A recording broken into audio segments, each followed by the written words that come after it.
6 মাস ধরে এমন দৃশ্য চট্টগ্রাম নগরীর নিউমুরিং গুলাম হোসেন মুলুক রোড।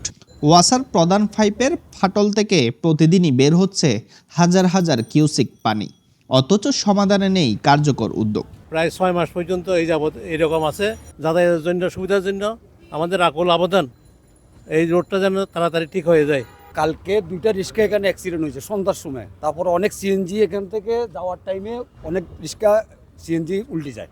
এখানে প্রতিদিন রাত্রে সিএনজি উল্টে যাচ্ছে, রিক্সা উল্টে যাচ্ছে, ভ্যান গাড়ি তো অহরহ উল্টাচ্ছে। স্থানীয়দের অভিযোগ, অন্তত 10 বার ওয়াসার কর্মকর্তারা ঘটনাস্থল পরিদর্শন করেছেন, কিন্তু স্থায়ী সমাধান হয়নি। কোথাও লাল কাপড়, কোথাও ইট পাথর দিয়ে স্থানীয়রা নিজেরাই দুর্ঘটনা ঠেকানোর চেষ্টা করছেন। ওয়াসাকে অনেকবার আমরা মৌখিকভাবে সবাই বলছে, ফোন করে বলছে, এবং ওয়াসার অ্যাক্সিডেন্ট পর্যন্ত এখানে আসি দেখে গেছে। দেখে যাওয়ার পরে কোনো ব্যবস্থা করতেছে না। 5টা পাইপ পাঠি গেছে, এদের এখানে কেউ দেখার মতন কেউ নাই। ওয়াসার এক্সিডেন্টও আসছে, সুপারভাইজার আসছে, এদেরকে বলার পরও এরা কেউ দেখার কেউ নাই।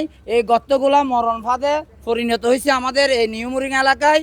এই ওয়াসারকে বললে এরা কোনো দায়ভার নিচ্ছে না। আমি আমাদের ইঞ্জিনিয়ার, সার্ভিস ইঞ্জিনিয়ার আছেন, সাইডে দায়িত্ব যিনি আছেন ওনাকে পাঠাবো আর কি। আর স্থানীয়দের অভিযোগ, মাসের পর মাস একই প্রতিশ্রুতি শুনলেও বাস্তবে সমাধান মেলেনি। অপচয় হচ্ছে সরকারি পানি আর ভোগান্তি পোহাচ্ছেন নগরবাসী। নিউজ ডেস্ক, দৈনিক আজাদী।